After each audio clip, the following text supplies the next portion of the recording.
this would be interesting for people in the Bashar group to know about, like the first time. How did you meet Daryl? All right, Daryl in 1982 um, was in, well, Thomasari, as we said, he was channeling his version of Seth at the time. And actually, about 6 months before that, I was living up in Arrowhead in the mountains, the local mountains in Arrowhead, California. And I saw an advertisement in the LA Times. They were announcing that he was going to be channeling Seth, um, I guess the next year or something or other. I didn't, because I don't think he started at that time because it was in 81, the fall of 81.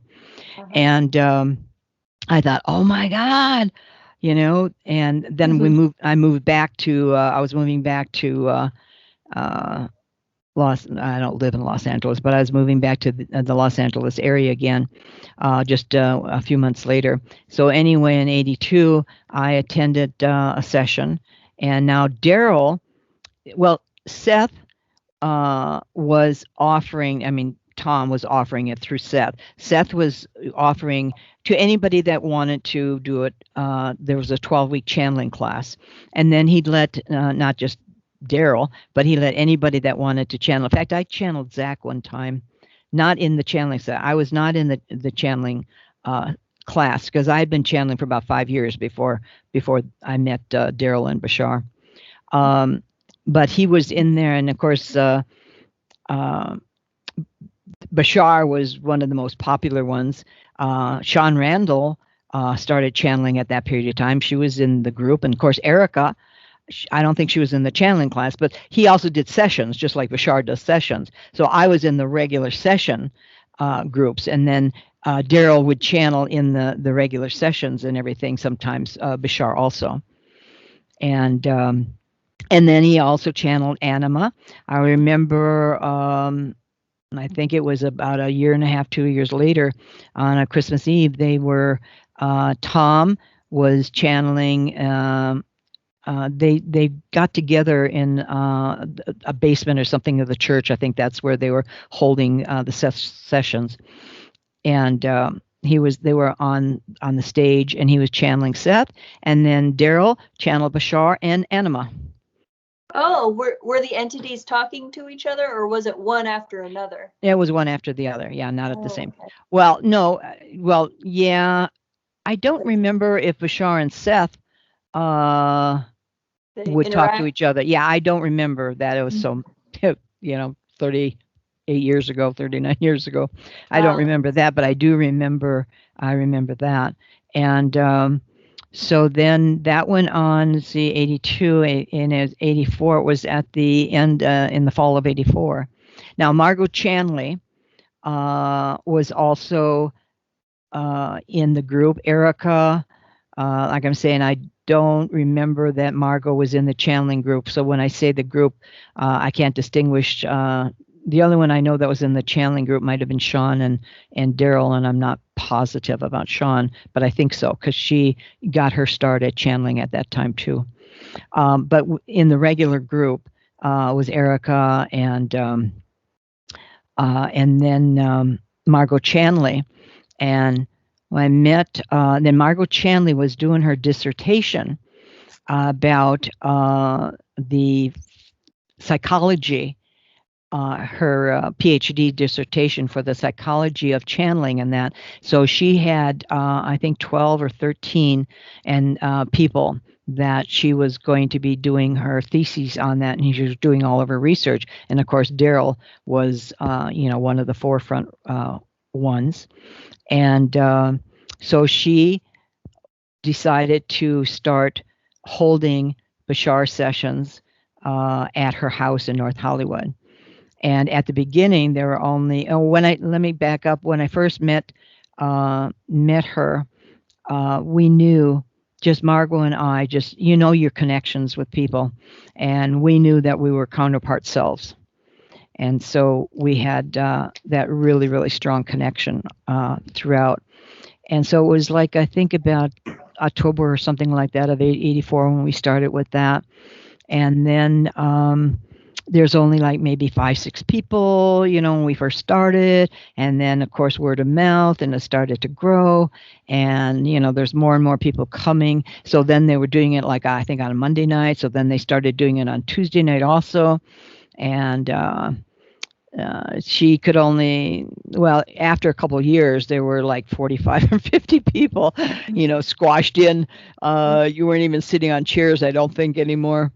Wow. It got pretty crowded, but it was very, very interesting, and because it's so great to have the, um, that small group that I've always enjoyed with Bashar, because if you wanted to talk to Bashar, all you'd have to say, and you probably have heard on some of the old cassette recordings, we'd shout out and say Bashar, and then he'd call on us, and he would say, sometimes 3 or 4 of us would call out at the same time, and he'd say, you're number 1, you're number 2, you're number 3.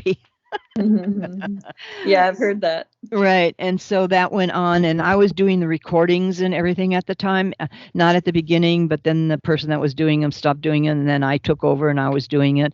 Also, are you aware of the book that they did, the new metaphysics? Yeah, I'm aware of that book. Yeah. Well, Daryl gave me the last copy of it. Just handed it out to me. But that was with the association. And Daryl and Margot and them, they went to a studio and did that channeling. It's one of my favorite books. Wow. Yeah. So then after I think about two and a half years or so, this was 84, it went through 86, so 84, 85, 86, maybe into 80, beginning of 87. I left before to go out and do my own things, because I was working full time and everything also. Then they moved to the Encino Women's Club, and so that they could have people, and then that's when I think they set up the microphones and sort of like the way it is today, because they were getting like over 100 people and everything. So I would check back, but I didn't go to those because I really liked the very intimate settings. And then through the years, I'd check, I always checked in with Daryl and what was going on, and I might stop by and catch a channeling or something like that. So then, Daryl stopped channeling, I think, for about a year or so, around 90 or whatever. And then he came back to it. And that in those years, that's when he started doing the very large, and he was all over the United States. That's when he was doing Japan and the very, very large crowds. And that went on. And then in 95, February 95 is when I reconnected with him again at the Akashic bookstore that I'd found. Dr. Goes to Heaven. And she had a flyer that said, Daryl Anka going to channel Bashar, February meeting. And I said, oh my God. I said, oh, this is fabulous. She said, do you know him? I said, oh, absolutely. And so I gathered people together. That's when we went back to small groups again. Okay. And in that first group in that February of 1995, I was talking to Bashar, and that's when he said to me that he talked about the white powdered gold that the group has talked about, the monatomics and everything. Right. And that's when he first brought it up. And then, I went on to do a large conference for the white powdered gold with David Hudson that year, and the stones. That's how the stones came in there. That's just a lot. But that was then. Then I found out that he had been channeling in what we call the valley, the San Fernando Valley, which was probably about 25 minutes away from me, in Woodland Hills, and that where Daryl lives. But he was channeling like 2-3 times a week at the bookstores. like he'd be in Woodland Hills, and then I think he did one in Studio City, and then he did one over by the ocean. So I was then on the bandwagon again, and I Mhm. was going to all three. It was so glorious because we were back to our smaller 20-25 groups. We all went out for, because Daryl, he does not eat before he channels, and he Mhm. always eats afterwards. And so you really got to know everybody, so many people, because we'd go out afterwards, and you built the relationships and everything with that. It was just really glorious times, and that went on until 1998. Yeah, it ended up at the Kashik bookstore. That was going to be his last. I think that was in August. It was going to be his last channeling. He was going off to do other things, his writings, prolific writer and everything. So he was taking a break. And so we had the last session there for the public. And then April had, a couple weeks later, had a private going away for, just the close knit group and everything. So that was the actual last one in '98. Uh-huh. And then it started to get into the bigger sessions that they have now. Yes, then that Mhm. was he came back in what 2001, I think it is, and that's at the Beverly Garland Hotel, and Uh-huh. yeah, then that's been the big ones like he's had ever since then. Oh, okay. Well, thank you for filling us in on that timeline. It sounds like a wonderful experience that you've gotten to experience it from the beginning, pretty much, right? Oh yeah, there Almost. from day one. It was Oh. just a fantastic experience, and of course, Mhm. love Daryl, and we all do, and Bashar is the greatest, and Willa, and yeah, Yeah. they've been so fantastic. He's a mentor, Hmm. Wow. and then I get to experience my own version of the father-daughter relationship with Zion, the Bashar Zion, Hmm. and I've been channeling him for years and years and years too. Wow. So you're very interconnected with Bashar and Daryl.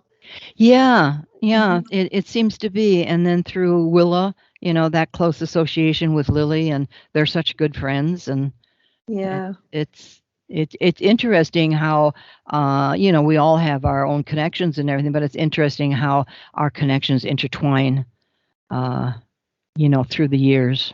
Right. And you keep discovering more, probably. Oh, Hmm. absolutely. Yeah, really. Hmm. Hmm. Oh. Well, it's been a very great pleasure to hear about you and everything you're doing and everything you've been through as far as, your channeling and relationship with Daryl and Bashar. So thank you very much for Well, sharing that. thank you, Erin, for having me. I appreciate it.